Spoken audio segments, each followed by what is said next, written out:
Okay, so this morning I was skating over here and I skated 11 miles today. And somewhere around the 7th mile, I found a little paddleball game. And it was in the packaging, right? But the packaging is one of those that has the stupid little holes in it. So it was all like kind of weird looking anyway. It's like dirty because it's in the parking lot and it had rained at some point since it's been out there. But I decided that I went around it the first time. It's like, was that paddleball? I was thinking about it on the whole lap. It's like, I'm going to fucking do it. So I got it and I was playing with it while I was trying to skate. And I am no better at it than I was back then. And I skated with it for about a mile. Maybe a mile and a half. And then the damn ball came off of the string. And I was going around the corner on one of my laps. It's like, well, that's gone now. But I still have this really cool, nasty little dirty paddleball thing that had been in the packaging. But yeah, so that was fun. It made me really ridiculously happy, I'll be honest. Like, just the fact that I found this little game in the elementary school parking lot. And it's like, all right, I'm going to do it. Right? So I did it. Did not smack myself in the face, so that was more impressive to me. I have done that before. I'm really good about when I'm when I'm playing ball with Gage. Every now and then the ball will get hung up in the stick and it'll go straight up in the air and come back down and crack me in the head. I've done that several times, but this made me just ridiculously happy. So then I was just skating around feeling all silly because I'm trying to play this paddleball game. And of course it was even sillier when the damn ball snapped off the damn string. But yeah, good times. After I lost the ball, I just threw the paddle back on my car and went back and continued on my skate. And I was just, I don't know, just feeling good, right? And I was happy, in a good mood, and I was just trying to feel that feeling for as long as I could go, right?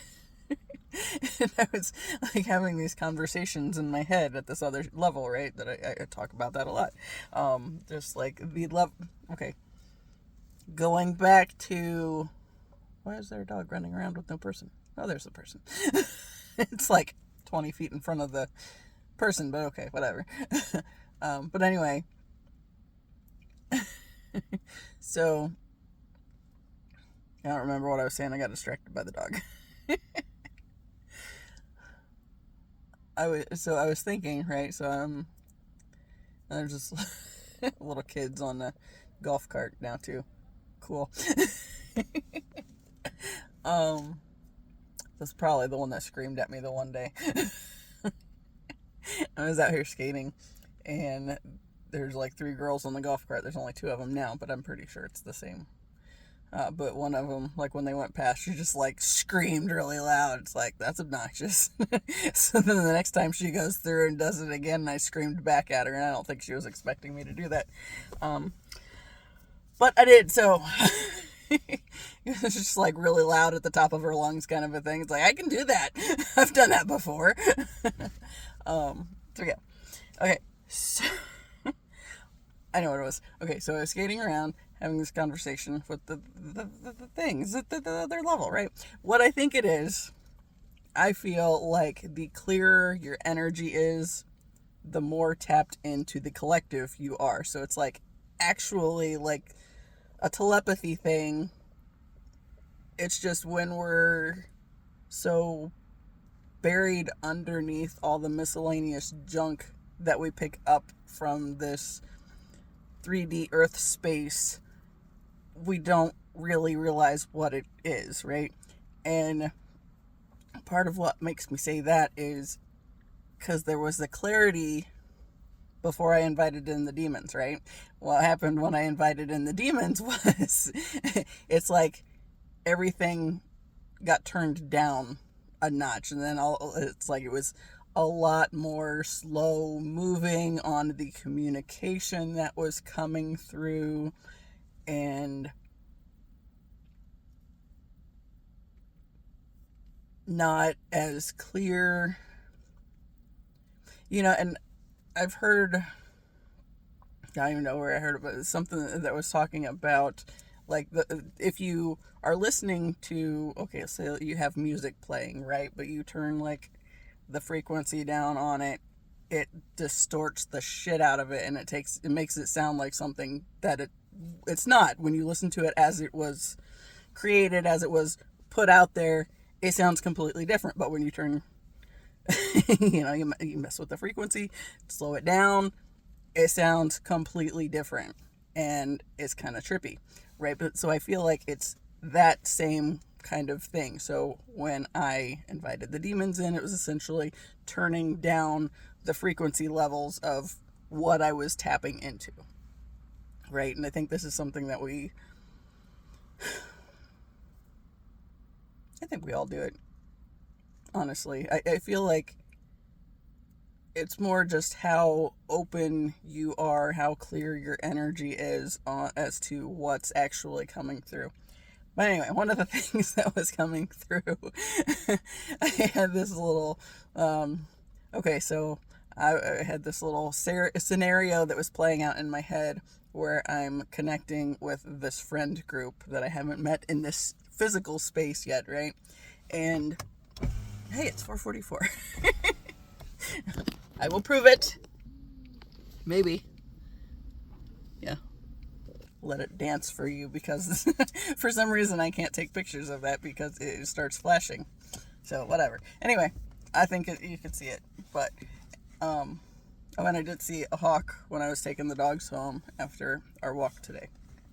So always hawks or falcons, since that's apparently a thing around here too. I'm not gonna swear that that's what it was. It was either a hawk or a falcon that flew, like, it was like 10 to 15 feet away from my window the other day, and it was just like right at eye level when I was sitting here. So it was pretty badass. But yeah, it was one or the other.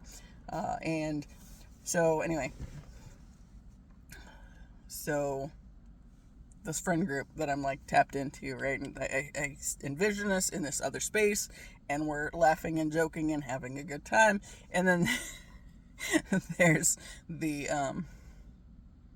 well, as I've mentioned them on here before, essentially the gatekeepers, right? The gatekeepers of hell, this 3D hell space where we forget everything that we are and what we're here to do. And we have to learn all these lessons that are really hard before we can get back to the truth of who we are and what we're here to do, right? So trying to restore that space, right? So as I've talked about many times, I'm confident that that specific group, are those that are especially religious, and the ones that,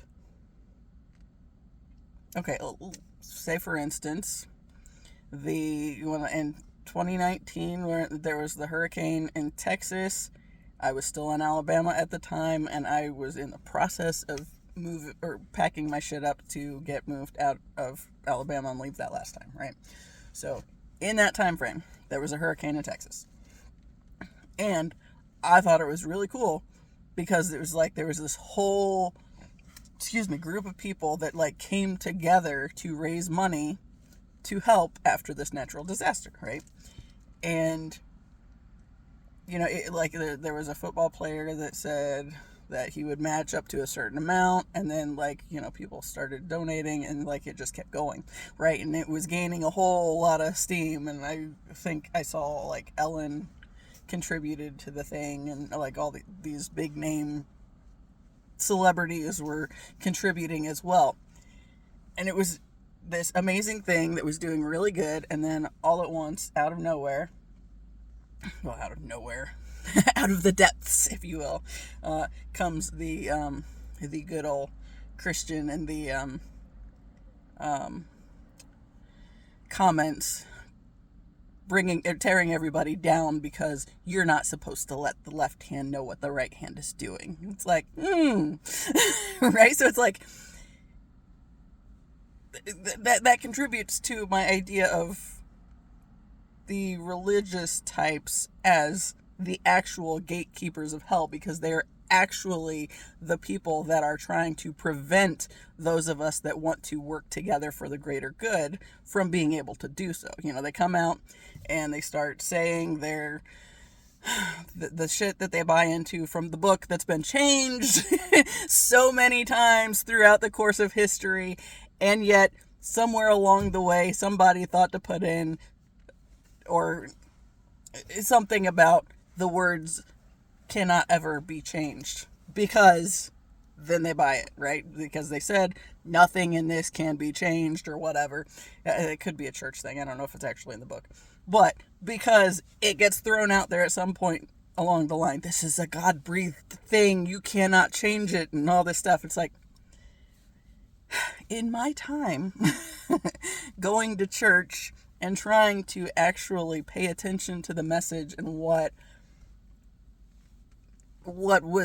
I was meant to learn from it, the thing that stood out to me was, at no point ever did God require somebody stop being who they are before God would provide the message or the gift or whatever for them. It's like they weren't forced to stop being what they came here to be, or being who they were in the earth space. Like, that wasn't a thing, right? So, because I remember hearing very much about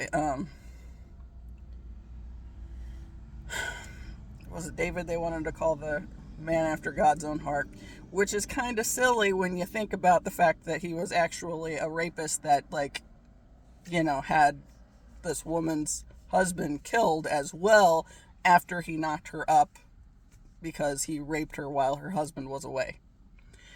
So it's like, even the idea of that kind of thing, right? So the story gets shifted, and we hear that, it's part of that patriarchal religious bullshit where it becomes okay to do such things.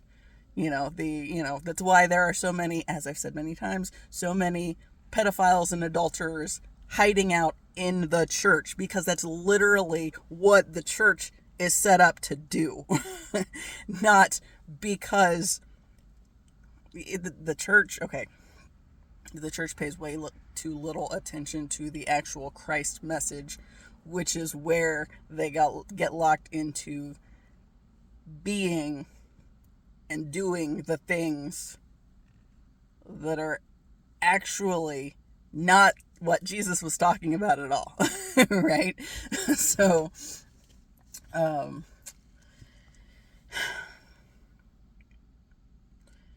yeah, like, at some point when I don't know if it was before or after the divorce. I feel like it was probably before. And I was still going to church. At some point, I can see myself in the Methodist church that I used to go to, like, from the later part of my high school and for undergrad whenever I came back and all that stuff, right? But I can see myself standing there looking at this group of people and thinking, essentially, religion, Christianity, is modern day Pharisees, right? Because they took the Christ message and completely distorted it to fucked it up all over the place from what it was supposed to be. Because, yeah, there are groups within churches that, will have, like, the food pantry or, the clothes donation things. There are groups within that kind of do the thing. But generally, it's not the priority of the church. And I'm sure that depends on the church too. But really, especially just looking at this country at the moment, like the hot mess that it is, and like the people that are hell-bent on believing believing that the pedophile in chief is somehow the second coming of Christ. What the fuck are you people on? Right? Like, I watched something with the guy that was running his mouth about how Trump is going to have a third term. It's like, somebody asked him, what about was it the 22nd, 25th Amendment? I don't remember, don't care. That's not what I'm here to know. Right? I just remember they referenced it. And he was basically like, was it Bannon? I don't know who the guy was. Anyway, he was talking about how there are things that they can, basically, essentially go around that shit and put him in for a third term. It's like, dude's already got one foot in the fucking grave. Why the hell would he need a third term, right? Other than he's trying to, essentially fuck things up as badly as he possibly can, right? And yet there's like this whole group of people that have been sold this flat out lie by the church, because you need something outside of yourself to save you. And therefore, you're not going to be able to use anything that God actually gave you to have the sense to know when something is standing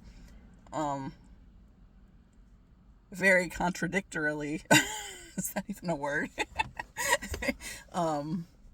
It's literally staring you in the face and saying, this could not be more wrong. And yet you're still buying into it, right? But, anyway.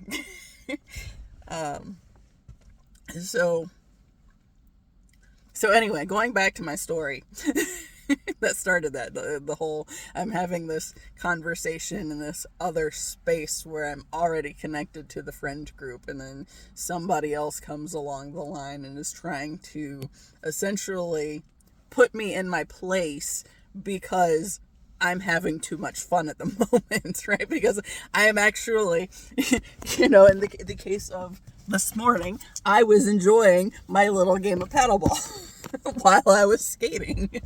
42 years old and fucking skating around the elementary school parking lot playing paddleball. And I had fun.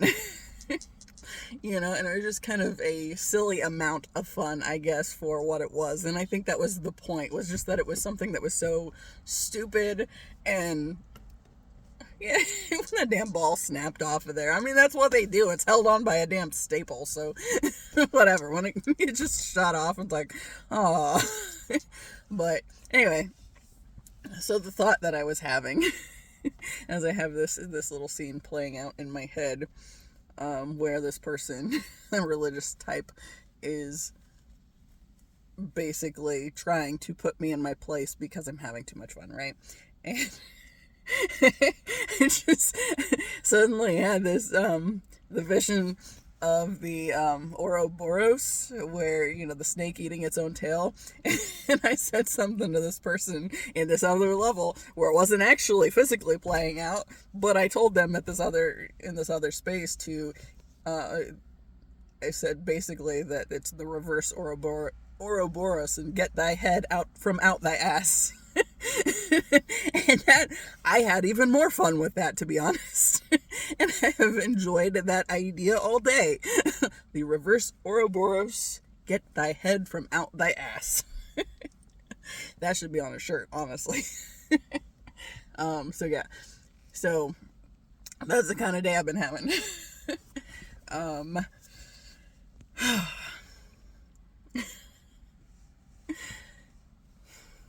I went and hung out with the corgi for a little while today.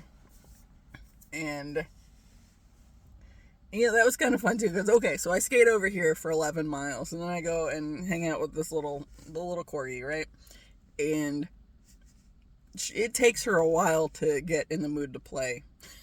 But when I started running in the backyard, she took off right after me, right? She was ready to go herding dog and do the herding dog thing, right? So she's just running around, and then we're both running around, and I got music playing, and okay, I think that's part of like the fun on it too, and that's what I like about metal, right? Metal music.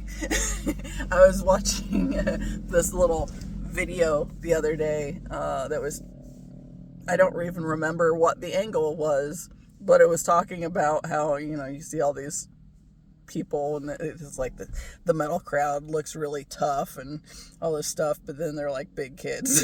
It's like, yeah, exactly that. It's like, this is literally how we change the world, y'all. It's like, turn off the noise outside, do the fun things, create the things that find the things that make you happy, and tap into those for a while. Spend time doing dumb shit that serves no purpose just because it makes you smile, right? That's how we change the world, right? So, yeah. So, this is just where I'm at today. I know there was more I wanted to talk about. What was it? Let me think.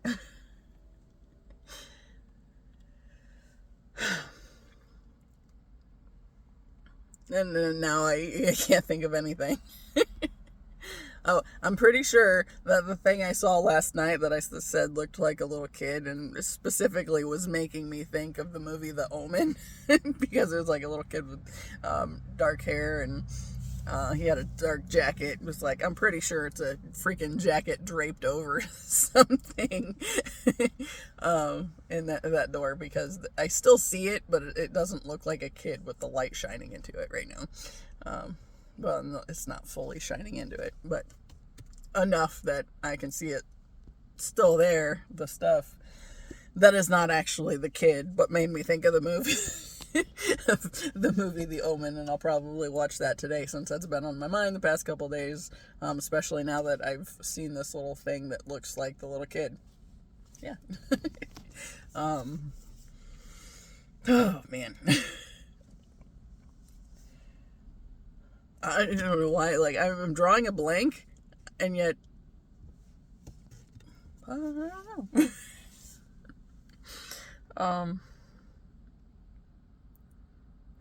I kind of want to push on that gatekeeper cell or point thing even more. But I'm not really sure what. Yeah. What more to say of it? Although I will say that, like, the more I have this other stuff that kind of shifts around, it's like the more I see it, and the more I completely believe that that's the case. Right? Oh, I don't know if I finished the thing with church. While I was in that church, let's see, I don't know if I was actually there, if it was just like a remembering being there, but it's like, in the atmosphere of it, just thinking that it's literally just modern day Pharisees, right? Because it's literally, the message has been so far corrupted that, like, and it's specifically corrupted so that, so that people are kept split from within themselves, right? So, the idea that you are, one thing or the other, male or female, right? That's the one thing that they want to push a whole lot, but it's like, we have qualities of both, regardless of who you are and what you're doing. It's like, there are still times where you have to act and have the forward moving energy, which is the masculine energy. It's, doing the stuff, whatever. But there are also those times where you have to step back and just flow and allow life to happen, and to see what happens and comes together with it, right?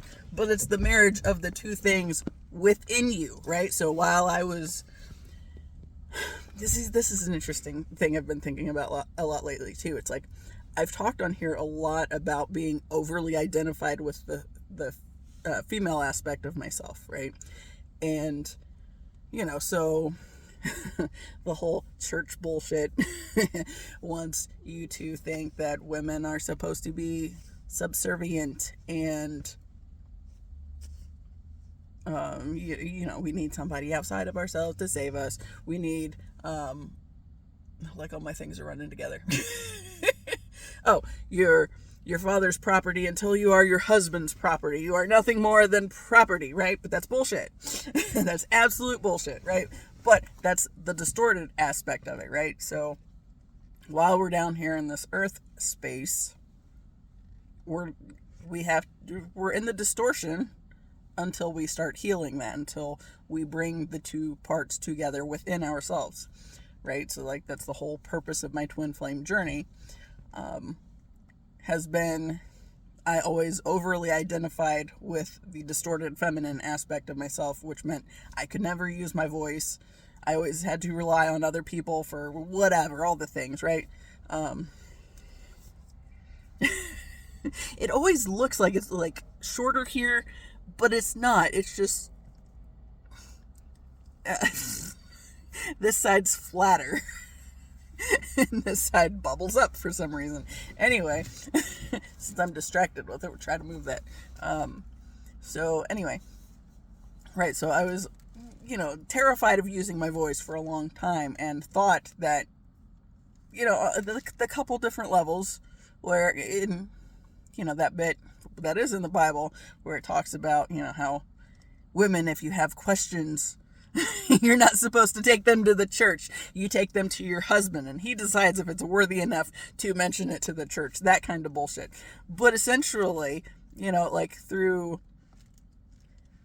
like especially indigenous type cultures, the women tend to be more of the leaders, right?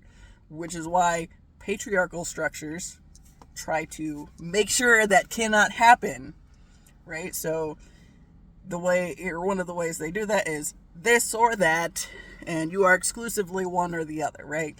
And so when I was over-identified with this distorted feminine aspect of myself and terrified to use my voice and, just terrified to do anything for that matter, right? Then this whole twin flame thing comes up, and the reason that I started the YouTube channel was because he had to be in the spotlight for me to find him, but how was he ever going to find me if I didn't start doing more than I'd ever done, right? So I had to start leaning into the masculine energies within me, which is the forward moving, the kind that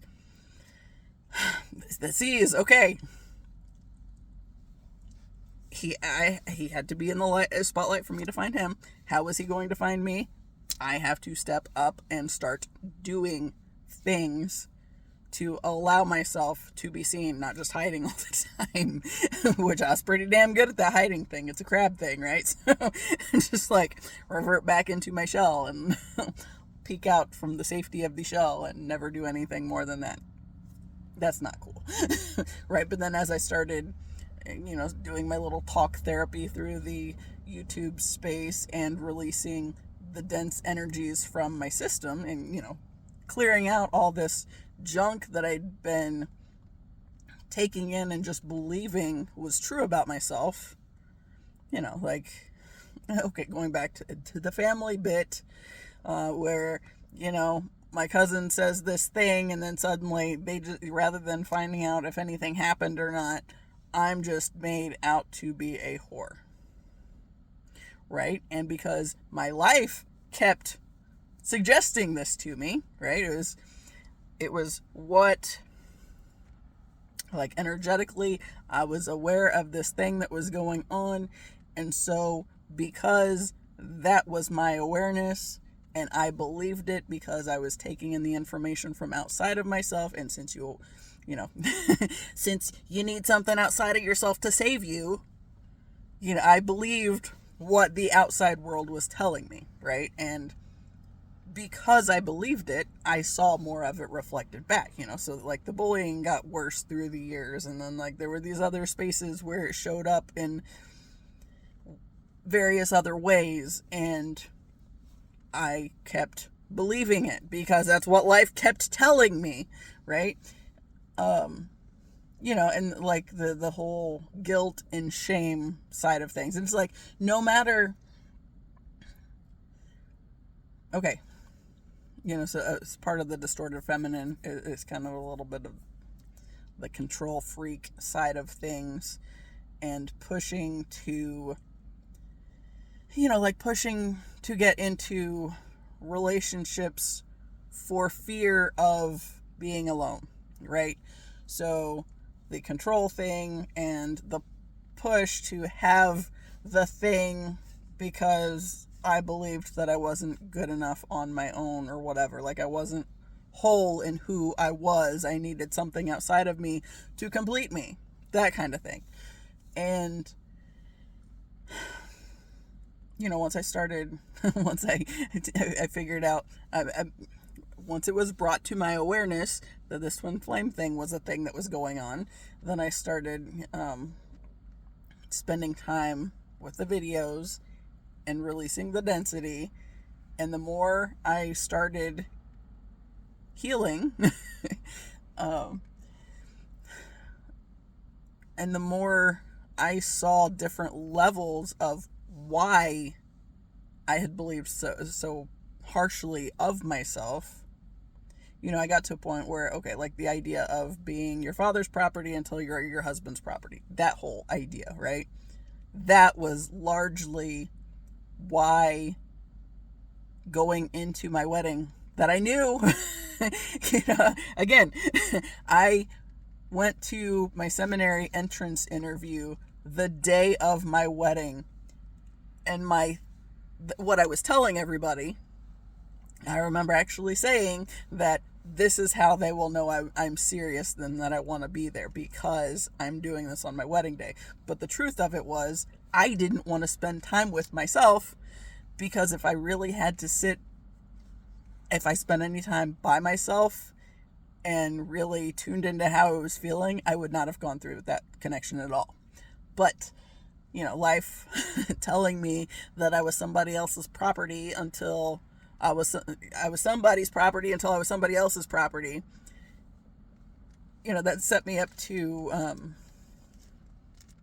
feel like I needed permission to not do this thing.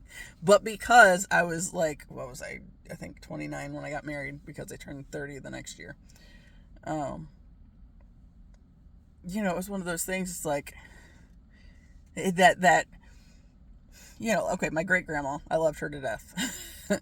But she was still one of those things like, okay, when I was with the guy that I thought I was going to marry, she made the comment to me that I needed to hurry up and get married, snatch a good one up before there's no good ones left, or something like that.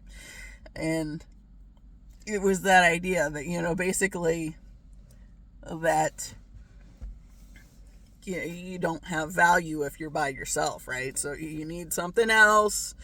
And then, you have to, basically you're doing all the time, but not in a healthy, productive way, right? So it's the imbalance of the masculine and feminine energies. So the distortion being locked in that constantly doing for everybody else and not taking time to fucking breathe, man. Right? So like one of the ways that, okay, I used to want to do cross country when I was in middle school and high school. I thought about it, and there was a part of me that really kind of wanted to do it, but I never did.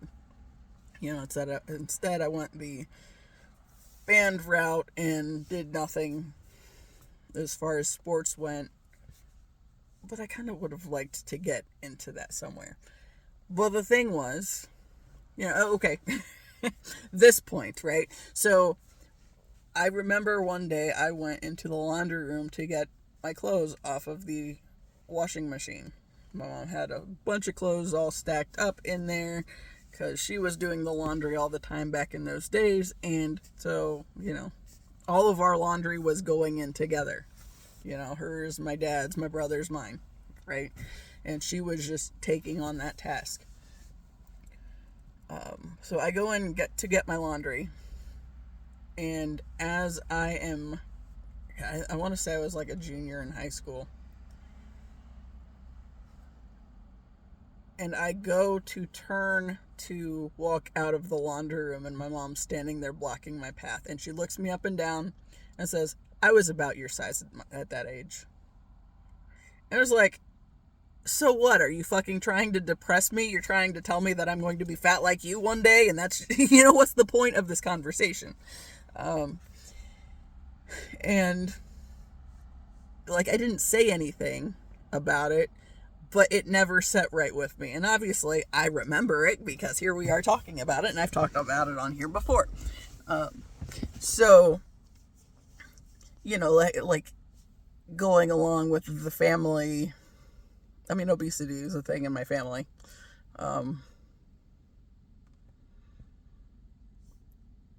But part of it, where I wanted to do this cross country thing, it's like, then there's also this level where, my mom's saying shit like this to me. And it was basically like it was a means of blocking it. Like I was right on track to be as big as she was at when I got to her age or whatever. It's like, it just really is aggravating, I think, to me to have these sort of experiences where I can see things that my parents said or did and how they specifically set me up to continue on that path. Like there was no other option for me. I was on track to do things this way, right? To be a big girl by, whatever. And, so I will say one of the things that my family has never done that I have done was I started skating a lot. I lost 50 pounds a lot because I started getting more active. And because I started getting more active, that was another means of clearing out some of the density, right? So some of that icky energy that was just latching on, trying to pull me into my, just the earthboundness and not being able to do anything better, right? Because you're not supposed to do better than your family did. You're supposed to just continue on in their path, and that's just how it's supposed to be, right? So this is so fucking irritating. It's like, why would you not want better for your fucking kids, man? It's like, if you brought kids into the world and you're looking at them thinking, great, you're on track to be as miserable as I've always been. That is a good sign that you probably should not have had kids, right? Because you want them to be miserable, not that you want them to do anything better than you've ever done.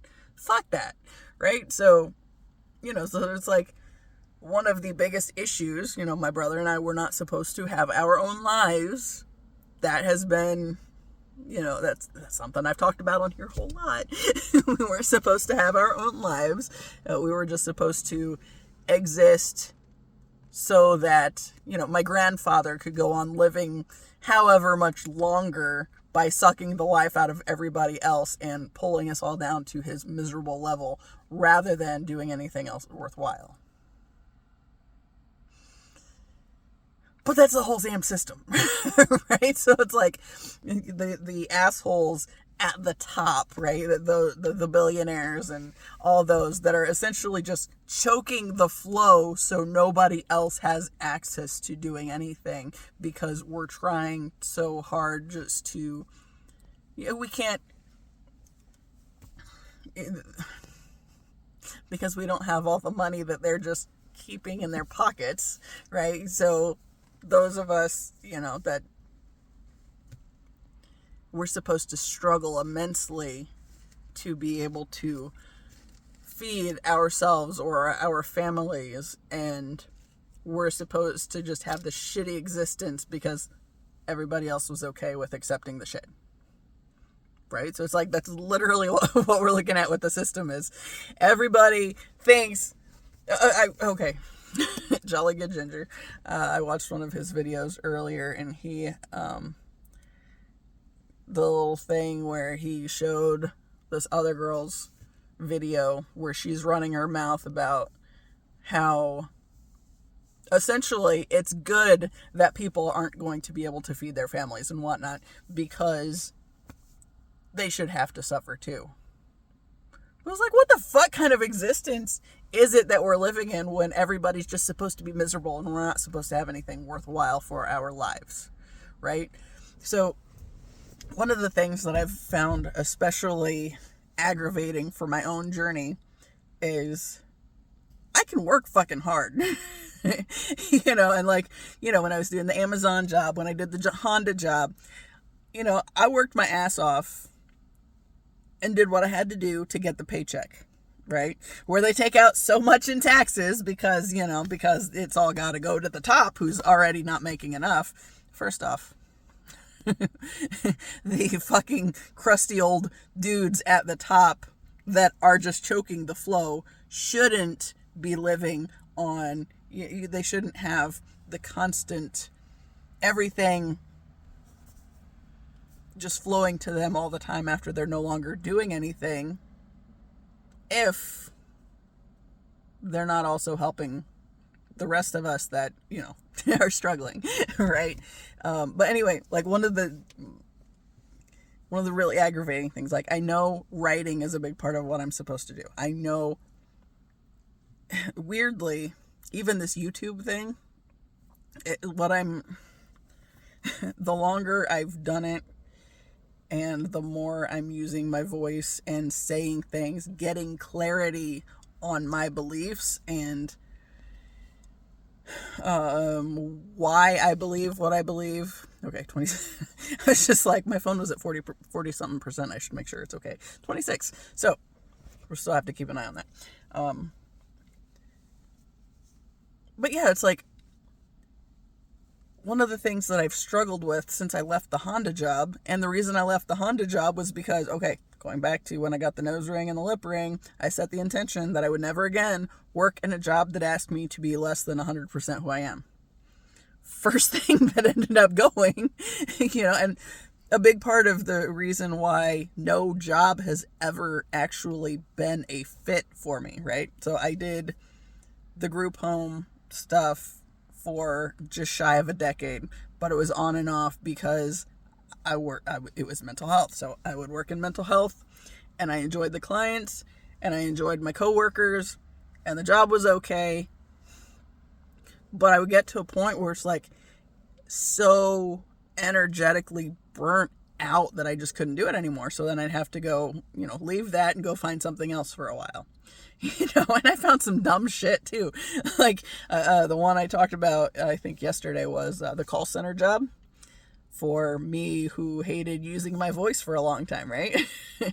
And another one that I had after I left the group home the first time, after I worked there for, I think, right at a year, maybe 13 months. I wanted to say I started in October and left in November the following year. But the job that I found after that was fucking insurance sales. It's like, the problem with that gig, first off, I'm not a salesman. I can equally see why something's a good thing as much as I can see why it's not necessarily. And so for me to be convincing somebody that this is something that's so important that they have to have, if they don't believe it, well, if they start talking back and why should I believe this, then, well, I can get that point of view too. So that's not really ideal for selling things. I'm more of the mindset, if you like it, great, have it. If you don't, then don't. Right? So, okay, like even like pretty much most of the things that I get anymore, it's like if I feel really especially drawn to it, then I will get it. If if I can't really see the value in it. Okay, for this world that we exist in presently, I can see why there's a need for the insurance stuff. But I think there's too many people in that whole space that are choking the flow to prevent anybody else from having lives. So it's like everybody has to work their life away to barely make ends meet. And, like shopping at CVS, for example. My aunt always gets so excited because you can stack coupons and you can get all these deals on things. And it's like, I get that. And I get why that's, I like going in there and, hey, I got to buy contact solution. I got this care, what is that thing? The care savings thing, whatever that is, spend $5 a month to get $10. I mean, essentially a free $5. That every time they take the $5 out to have the membership, then you get the $10 to, free money. Right? So I do that pretty regularly. And then, after that comes back around, it's been very helpful when I've needed to get like fucking pads or heat patches or makeup or deodorant or contact solution, whatever, like the things that I will go in there for. I prefer it when they have like, okay, if you buy 2 things, then you get like so much back in the extra bucks thing, whatever that is. But when you go and you spend, or you see how much you saved, what that shows me is how much of that, what I saved, actually should have even been there to begin with. Like, how much were we marking things up just so we make it look like you're saving a whole lot of money by bringing it down? So it's just like, so how much of that is even necessary, right? How much are we overcharging for things just to make it look like there's great deals on all this shit? Or, going back to that bit with the fucking hurricane, right? When people need to come together, we can fucking do amazing things. As long as you keep the fucking gatekeepers of hell, those that are in religion, out of it. And, people come together, people give a shit, right? Like, we can make huge changes in the world, right? And we can, if there is a fucking crisis, we can come together to help. But to have the systems in place where people actively step up to say the thing, to tell you you're going to hell for helping other people, that's some fucking bullshit, man. It's like, it's just all the more reason why I'm confident that religion, especially Christianity, the churchianity is more like, because it's not the Christ message. Christ's message was to heal the sick and to, feed the poor, that stuff, right? Whereas church isn't about that. And it's like the little bit of that is thrown in there, while you expect that it should be the norm, it's not really. And like,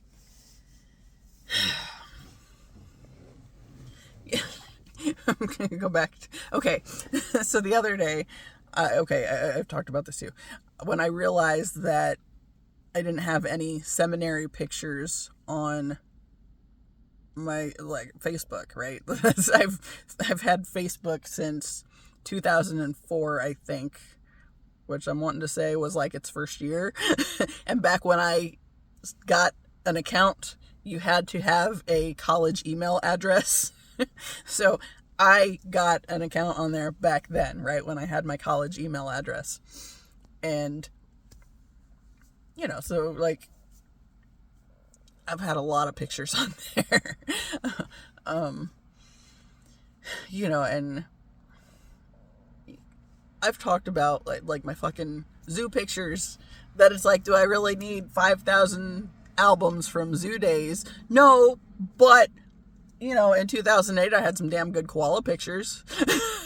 And I know that one was because that was in the time frame I was with my ex, and that was when they had the koalas back then. But the album, I still have all those pictures, except for my ex got deleted out of them, was the biggest thing. There was a trip that he went with me and my family because where one of my aunts worked, she was a nurse, and the hospital she worked for had a zoo day. Right, and it wasn't just the zoo. I think there was also the Idle Jorg and something else that we did. But my whole family fucking went, right? So I have pictures from all those kinds of things. But I didn't have my seminary pictures. So I was like, all right, well, I know they're on my computer. And before anything happens with my computer, because now we're at the point where, the Windows version that I have, is they're no longer making security updates for it. So I'm essentially just keeping my fingers crossed while I'm biding my time, that nothing happens on that end.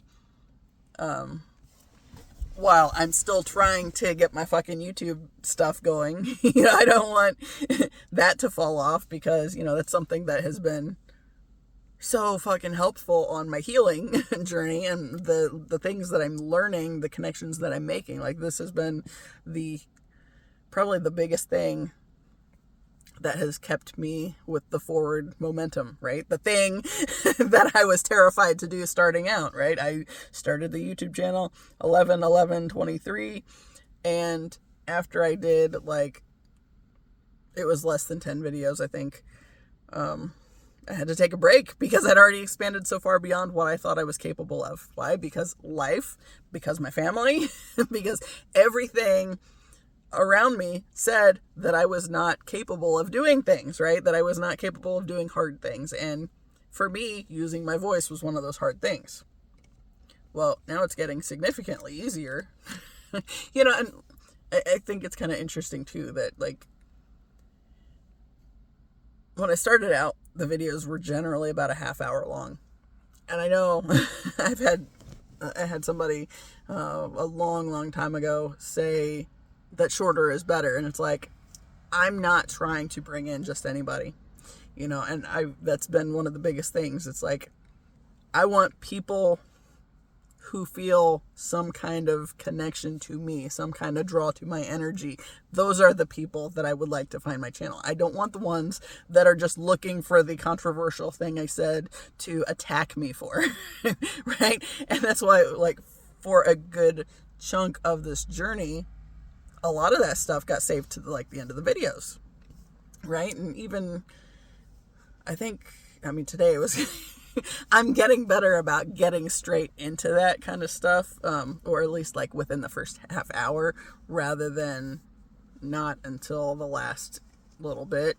But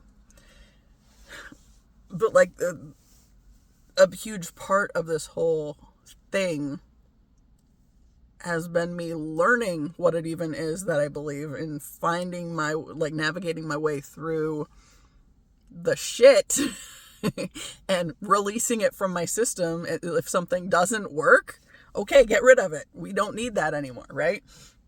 Excuse me. Okay, going back to the Facebook thing, for example. When I was with my ex, the last, the one that I married that I shouldn't have married, let's just bring out more dirty laundry, right? Okay, so back in those days, because essentially what that connection was everything my family had told me that I needed, the idea of being somebody else's property. You're somebody's property until you're somebody else's property, and it's a burden to be 30 and not married and all this stuff, and all the shit beliefs, right? Where that came in from was my family largely. And, even, I don't even know where I was. I think I was it was somewhere in grade school, y'all, when I made the connection that I was going to have to be the one to get divorced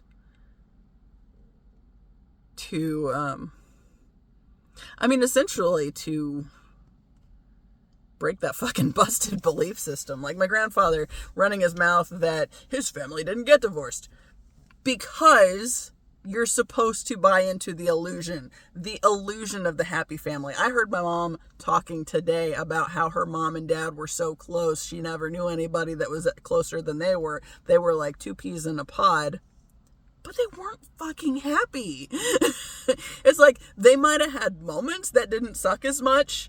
I'm sure they had plenty of those. But for the most part, nowhere in that was it like best friends or anything. They were like, they talked shit to each other, like actual shit, and talking down condescendingly. Like, my grandfather, the way he talked to anybody was everybody else is stupid and he's the only one that has a brain in his head. Right? So the whole deal with my ex, the reason that I had to go through that was because I had to clear that shit, the shit belief system, figure out what of it got me into that space, which there again, you're your father's property until you're your husband's property and you need something outside of yourself to save you and all this kind of bullshit, and then the constantly being made to feel like there was something wrong with me by my family's standards because I didn't fit, right? I was the black sheep. I was the one that, okay, let's go back to that conversation on the patio where my grandfather said, why do you always got to do everything different? You got two of the ugliest cats in the world. You got damn geckos, motorcycle class, tattoos. And I just looked at him, and this is, I think, the proudest I had ever been of myself was when I just looked at him and I said, my sole purpose in life is to piss you off. I was like, yeah. And I shut him up and he didn't know what to say. Right? So, but in that moment, it's like, he was literally finding all these things that he had a problem with, and because you want to talk about cats? I always liked the ones that were different, right? So the two cats that I had at that time that he said were the ugliest in the world, one, they were both tortoiseshell colored, which is very black and orange with a little bit of white. I don't know if Sassy had any white. Tigger had a little white on her chest and a couple feet, I think, and a little bit on her head maybe. But they were mainly black and orange.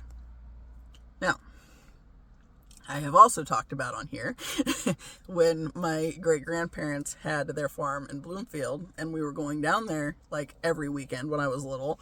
The videos they had of me rolling down the hills with the kittens chasing me. The cats were always white. And they might have a little gray spot on their head. Those were always my favorites because those were the ones that were different, right? Because the cats that they had on the property were just the white ones. Completely white. And I did notice somewhere along the line, it's like, I always liked the ones with the gray spots on their head, but then it's like, did they grow out of the spots or was there something else going on there too?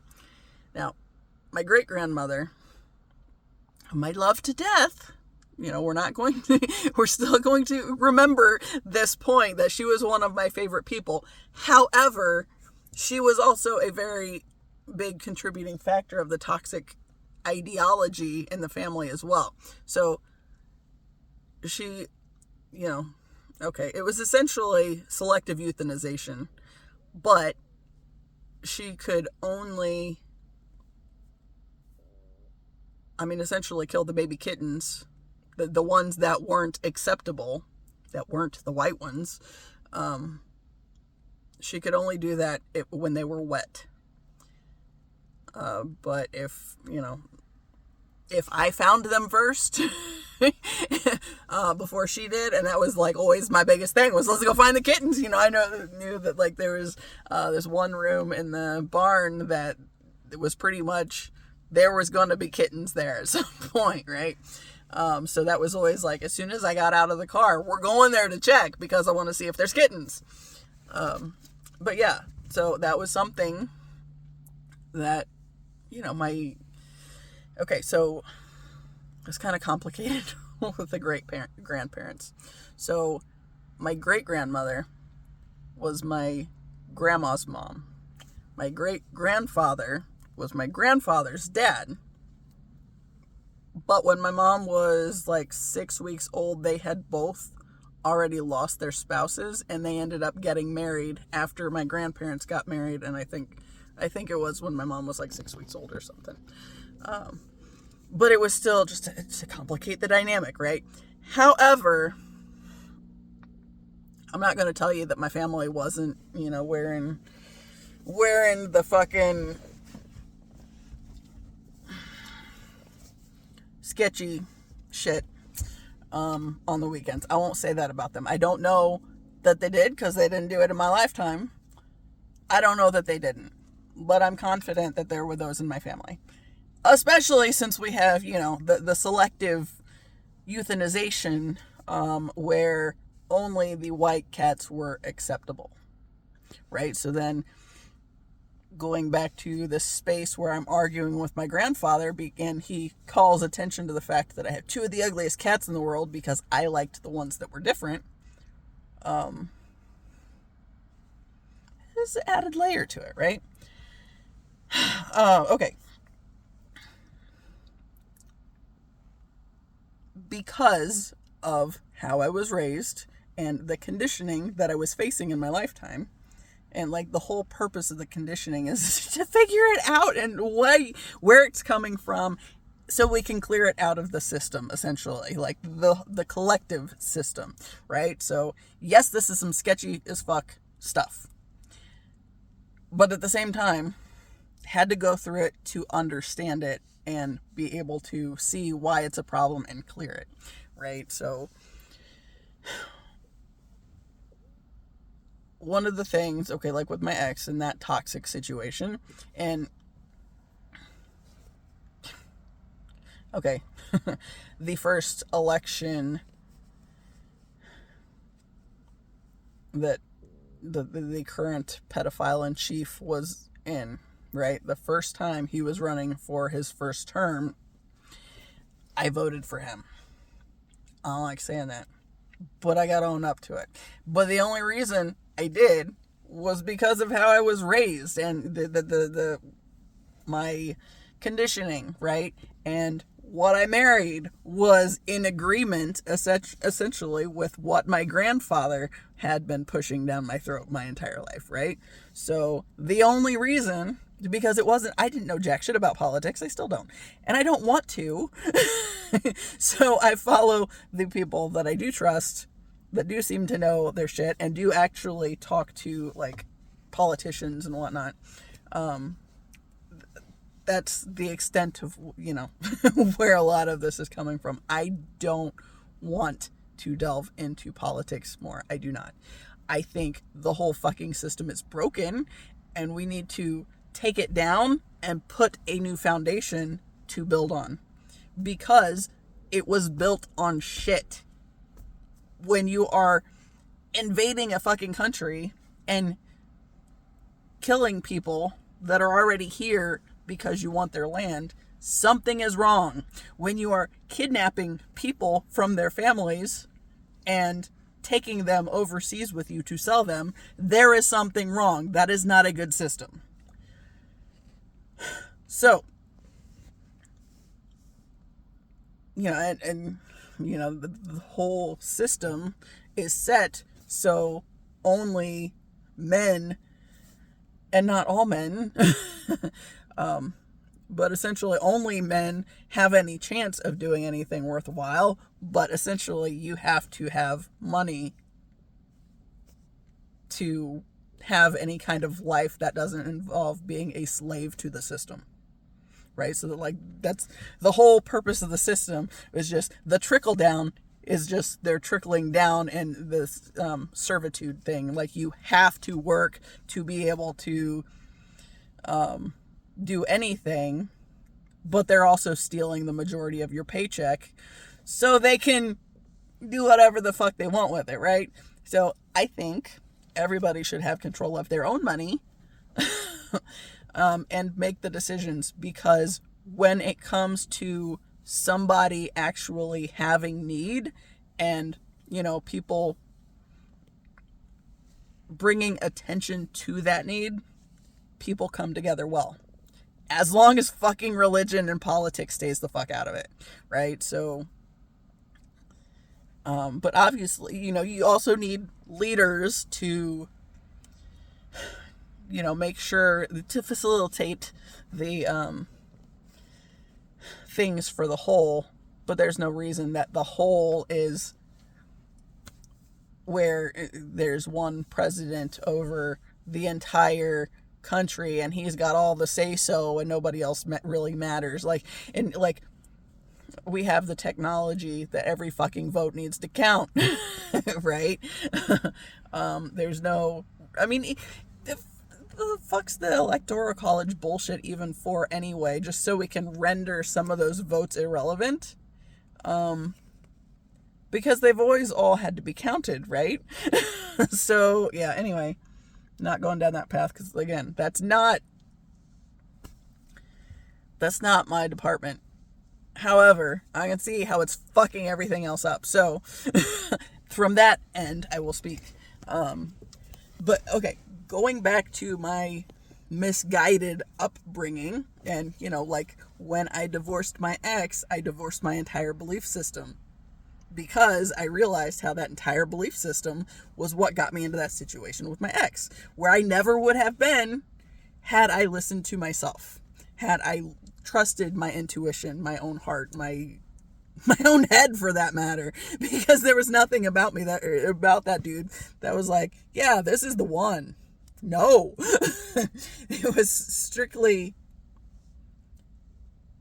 my grandfather running his mouth about how his family doesn't get divorced. It was the thing that now I have to understand this train of thought and why he thinks this existence is so well. I have to have this experience so I can understand why it's not good and why people get stuck and feel like they have no hope, right? So if you feel like you have to marry the first person because otherwise you're not a worthwhile person, you shouldn't exist if you don't have a partner, that's bullshit. You know, I think that's honestly one of the things that I appreciate about this whole twin flame journey more than anything, is my entire journey, aside from knowing who this person is, and it activated this whole fucking healing process, I've been doing this all by myself. Right? And yes, there's this level with this whole telepathic connection, and yes, I absolutely believe in that, but still, he is not in this space with me physically, so I have to figure it out on my own so I can be a whole person before there would be any kind of connection there, right? Okay, going back to the broken version of me. At one point, that I have been thinking about this, I remember there was something with the tent city in Arizona, and I thought that was a good thing, because only criminals are going there, right? That was the idea of it.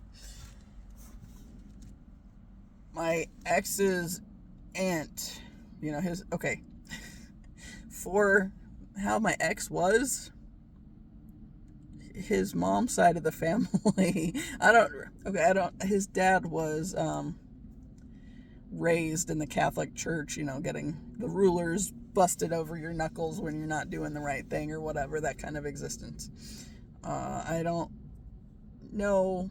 His mom's side was much more liberal. So I'm not sure what happened as far as my ex went, honestly.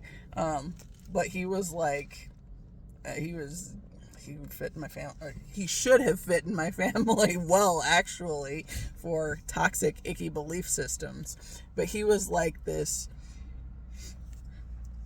Okay, like while my family embodies all this toxicity, it's like he had an enhanced level of it for some reason. And that might have been because he married into the thing. I don't know all those details. That's still stuff I gotta work through. But his aunt made a comment. You know, I posted something about one of these damn tent cities. And I think tagged my brother in it. And I thought of it kind of as, oh, my phone's at 15%. I'm gonna have to speed it up. I was thinking it's a good thing because only the criminals go there, right? You know, and she said, and I didn't change my thinking on it because of what she said, because I really didn't like the cousin that her daughter that she was talking about anyway, which my ex's cousin. She had to spend some time in this tent city because, for driving drunk. At the time, it's like, well, I mean, she was doing the wrong thing, right? So that, so, okay. Other part of it is I had gone through basic training. And so the tent city idea, you know, it's like we're treating our soldiers that you have to go, there's certain, okay, we had to spend so much time in the field. I don't remember how long we were in the field. I would say, I don't know if it was I don't think it was a full week, like 3 or 4 days. And it was a 10-mile march back to our company area. But it's like my stomach's making a lot of noises today. Sorry if you can hear that. But like, so my thinking is, well, it's not any worse than the soldiers go through. Right? So she drove drunk. She had, you know, got to pay the price for it, that kind of a thing. But really, you know, that damn tent city thing is essentially no better than the whole alligator Alcatraz thing. And the different pieces of it, like that idea that the soldiers had to spend time in like this, you know, in the field, you know, so it's not really this horrible thing that you're having to go through because you had to stay in this tent while you know, for your night in jail or whatever it was. But essentially that's kind of where that toxic thinking comes in at, right? The idea that if the soldiers can suffer through this stuff, then the prisoners should be able to, which that's a whole another level of things. God damn. This is really obnoxious. Sorry. But yeah, like, I'll admit, the only reason I deleted that post at the time, it had nothing to do with what his aunt was saying to me or with the sob story for his cousin or anything, and I really didn't like his cousin. I might now, I don't know. I wasn't a big fan of that aunt necessarily, but I don't know. I deleted it off because I didn't want to have to listen to more of that as much as anything. But as I've kind of gotten some space from it, and, as I've thought about, like, okay, when I am around long enough and enough people know of me that they are looking for reasons to tear me down and, what I used to believe in the past or whatever, it's like,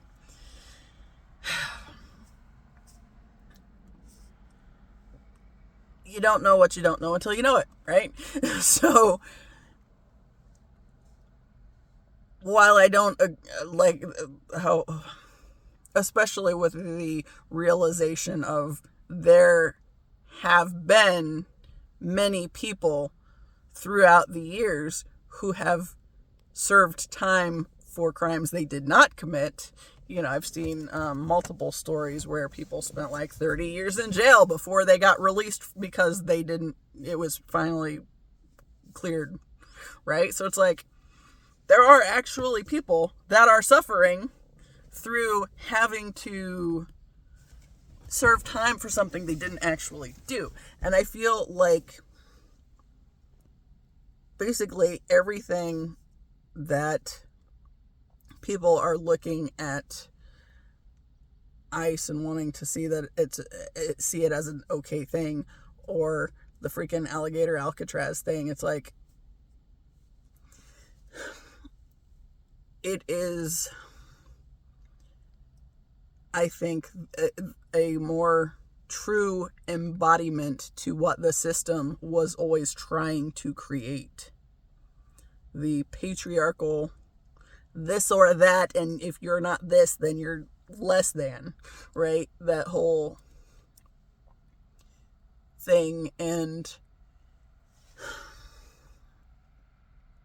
and the fact that it has now been deemed acceptable to use people's skin color as a reason to arrest them, or a reason to investigate, that is a problem.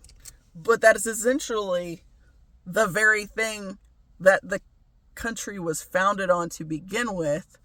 So it's like, it's just the full embodiment of the bad thing, right? The bad fruit, the toxicity going its maximum capacity, whatever. Let me see. Okay, where's my phone? I'm at 13% and running out of storage. So I'm going to go ahead and wrap it up, and then I delete things from my gallery, but I don't delete them from my trash often enough, obviously. But anyway, I don't think that'd be an issue, but I'm don't want to lose my video, and since I'm at 13%, I'm gonna go ahead and wrap it up because I'm already over an hour and 15 minutes anyway, so whatever. I'll continue that thought because there's a lot more that I've been working through on these things. But the biggest thing, I think, is that piece where, okay, if people go looking through my stuff to try to find ways to tear me down in the future, it's like, at the end of the day, we're here to learn. We're here to grow. And if you're not trying to do either of those things, that's where it becomes a problem. So as I've said on here many times, like, I don't even agree with necessarily all the things I say in this space. Okay, a couple videos ago, I got all wound up on, it was the deal with the dude from basic training, but when I got fired up about it, what I said was, I said homeboy, and then I thought about it enough to pause and say he was a tall, skinny white dude, so don't try to make that a racial thing on that end. But then I was thinking about that the next day. It's like, it's still kind of icky, right? It's like, okay, where did that come from? Where that came from is, I'm a white girl I'm a white girl from a white family that went to a white school in a white town that was, I'm pretty confident, was founded by the KKK. And